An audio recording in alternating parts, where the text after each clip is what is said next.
This video is sponsored by SPO Digital Marketing. Skip பண்ணாதீங்க, பெரிய தப்பு. தினம் 300 ரூபாய் சம்பாதிக்க அரிய வாய்ப்பு. இன்ஸ்டாகிராம், ஃபேஸ்புக் பயன்படுத்த தெரிந்தால் போதும் content post and content publishing மூலமா தினம் 300 ரூபாய் சம்பாதிக்கலாம். இந்த வேலை செய்ய 5 நிமிடம் போதும். Work training support, group communication support, all language customer live chat support, முக்கியமா சொந்தமா ஒரு பிசினஸ் ஸ்டார்ட் பண்ற அளவுக்கு உங்களால கற்றுக்கொள்ளவும் முடியும், சம்பாதிக்கவும் முடியும். இந்த வேலை வாய்ப்பு வழங்குவது 5 வருடத்திற்கு மேல ரன் ஆகிட்டு இருக்க நம்ம தமிழ்நாட்டு company school of business organisation private limited. மேலும் விவரங்களுக்கு டிஸ்கிரிப்ஷன்ல கொடுத்திருக்க நம்பருக்கு வாட்ஸ்அப் பண்ணுங்க. Hello, welcome to my YouTube channel. ഞാൻ ഇന്ന് വന്നിരിക്കുന്നത് ഒരു പ്രോൺസ് ബിരിയാണിയുടെ റെസിപ്പി ആയിട്ടാണ്. നല്ല അടിപൊളി കൊഞ്ചം കിട്ടിയപ്പോൾ എനിക്കൊരു ഐഡിയ തോന്നി ബിരിയാണി ഉണ്ടാക്കിയാലോന്ന്. ഇത് കടൽ കൊഞ്ചല്ലെന്ന് തോന്നുന്നു, വളർത്തി കൊഞ്ചാണെന്ന് തോന്നുന്നു നമുക്കത് കിട്ടിയത്. അപ്പോൾ ഞാൻ അത് കഴുകി വൃത്തിയാക്കിയൊക്കെ വെച്ചിട്ടുണ്ട്. ഇനി നമുക്കിതിൽ ഇച്ചിരി മുളകും മഞ്ഞളൊക്കെ ഇട്ട് ഒന്ന് മാഗ്നേറ്റ് ചെയ്ത് വെക്കണം. ഞാനിപ്പോൾ അതിന് ഇച്ചിരി മുളകും മഞ്ഞളൊക്കെ ഉപ്പും ഒക്കെ ഇട്ടൊന്ന് മാഗ്നേറ്റ് ചെയ്ത് മാറ്റി വെച്ചിട്ടുണ്ട്. നമുക്കിനി ഇതൊന്ന് ഫ്രൈ ചെയ്തെടുക്കാം. ചിലർ ഫ്രൈ ചെയ്യാതെയും ബിരിയാണി ഉണ്ടാക്കും. ഞാനിപ്പോൾ ഏതായാലും ഫ്രൈ ചെയ്തിട്ടാണ് ബിരിയാണി ഉണ്ടാക്കുന്നത്. അപ്പോൾ നമുക്കിതങ്ങോട്ട് മാറ്റി വെച്ചിട്ട് ഒന്ന് മാഗ്നേറ്റ് ചെയ്തതിന് ശേഷം നമുക്ക് പൊരിക്കാം. ഇപ്പം ഞാൻ മസാലയ്ക്ക് വേണ്ട ഉള്ളി, പച്ചമുളക്, തക്കാളി അതൊക്കെ ഒന്ന് അരിഞ്ഞ് കട്ട് ചെയ്ത് വെച്ചിട്ടുണ്ട്. ഒരു മീഡിയം സൈസ് 2 വലിയ ഉള്ളി എടുത്തേക്കുന്നത്. തക്കാളി അതേപോലെ തന്നെ മീഡിയം സൈസ് 2 തക്കാളി. പിന്നെ ഇഞ്ചി വെളുത്തുള്ളി പേസ്റ്റ്, ഇഞ്ചി വെളുത്തുള്ളി പച്ചമുളകും ചേർത്ത് നന്നായിട്ട് അരച്ചെടുത്തിട്ടുണ്ട്. നിങ്ങൾ ഈ പ്രോൺസ് എത്ര എടുക്കുന്ന അതിനനുസരിച്ച് മസാലയുടെ ഇത് കൂട്ടും. ഞാനിപ്പോൾ ഒരു 4 പേർക്കുള്ള ബിരിയാണിയാണ് ഉണ്ടാക്കുന്നത്.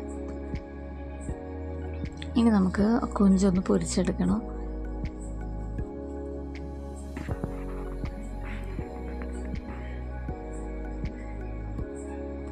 ഞാൻ ലോ ഫ്ലെയിമിൽ വെച്ചിട്ടാണ് പൊരിക്കുന്നത്. ഈ കൊഞ്ച് കുറച്ച് വേവുണ്ട്. നമ്മൾ ഡീപ്പായിട്ട് ഫ്രൈ ചെയ്യുന്നില്ല, പകുതി വേവാകുമ്പോൾ ഫ്രൈ ചെയ്യുമ്പോൾ മാറ്റിയെടുക്കും. നമുക്ക് ദമ്മിടേണ്ടതാണല്ലോ.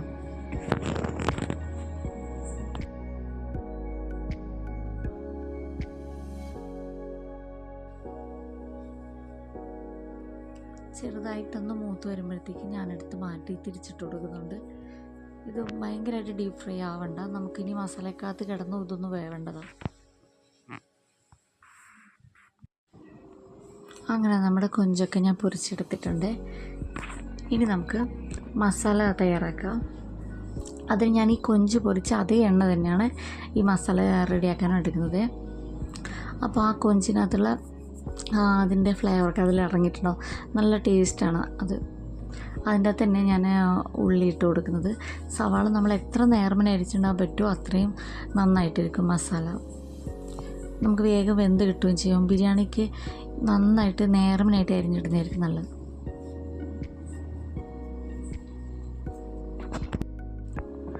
അതൊന്ന് വഴഞ്ഞ് വരുമ്പോഴത്തേക്ക് ഇച്ചിരി ഉപ്പ് ചേർത്ത് കൊടുക്കുന്നുണ്ട്. ഇനി അതിനകത്തേക്ക് നമ്മൾ എടുത്ത് വെച്ചിരിക്കുന്ന തക്കാളി ചേർത്ത് കൊടുക്കാം.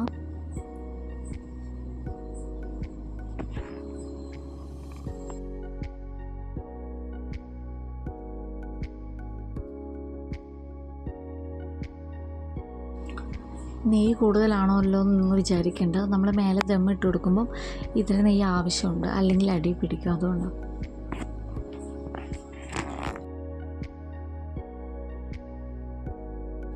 സവാളയും തക്കാളിയൊക്കെ നന്നായിട്ട് വെന്തിട്ടുണ്ട്. ഇനി നമുക്ക് ഇഞ്ചി വെളുത്തുള്ളി പേസ്റ്റ് ചേർത്ത് കൊടുക്കാം.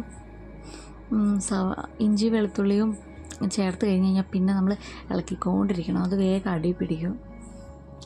ഇനി നമ്മൾ ഇച്ചിരി ഗരം മസാല, അത് ബിരിയാണി മസാലപ്പൊടി, ബിരിയാണി മസാല ചേർത്ത് കൊടുക്കുന്നുണ്ട്. ഇത് ഞാൻ തന്നെ പൊടിച്ചതാണ് കേട്ടോ. ഇനി നമ്മൾ ഫ്രൈ ചെയ്ത് വെച്ച കൊഞ്ച് നമുക്ക് ചേർത്ത് കൊടുക്കാം. അത് നന്നായിട്ട് മിക്സ് ചെയ്ത് കൊടുക്കാം നമുക്ക്.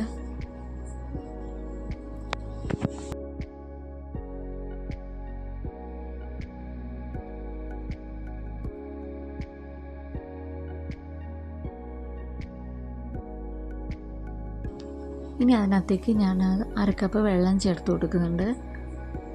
കൊഞ്ച് കുറച്ചുകൂടി വേവാനുണ്ട്. നമുക്ക് മസാലക്കകത്ത് കിടന്നിട്ട് നന്നായിട്ട് മസാലയൊക്കെ ഒന്ന് പിടിക്കണം കൊഞ്ചിന്. അത് അവിടെ നിന്ന് വേകുന്ന സമയം കൊണ്ട് നമുക്ക് ചോറുണ്ടാക്കി നോക്കാം. അപ്പോൾ ഞാൻ 3 ഗ്ലാസ് അരി എടുത്തേക്കുന്നത്. അതിന് ഞാൻ 6 ഗ്ലാസ് വെള്ളം വെച്ചിട്ടുണ്ട്.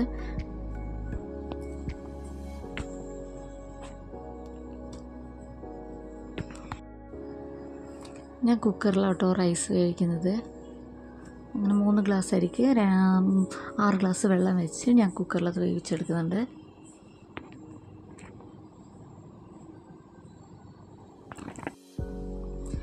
മീഡിയം ഫ്ലെയിമിൽ 2 വിസിലാണ് ഞാൻ ഇതിന് വയ്ക്കുന്നത്.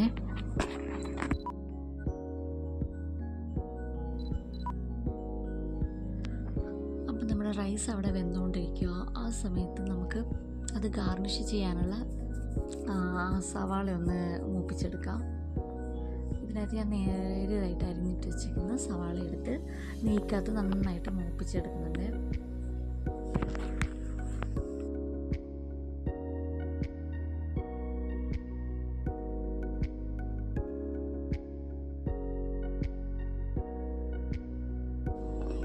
നമ്മുടെ റൈസ് ഇവിടെ നന്നായിട്ട് വെന്ത് വന്നിട്ടുണ്ട്.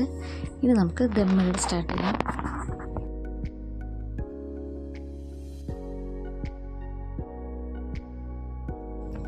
ലോ ഫ്ലെയിമിൽ വെച്ചിട്ടാണ് ഞാൻ ദമ്മിടുന്നത്. അതിന് മുകളിൽ നമ്മളിങ്ങനെ കുറച്ച് കുറച്ചായിട്ട് ലെയറായിട്ട് ഇട്ട് കൊടുക്കുന്നുണ്ട്.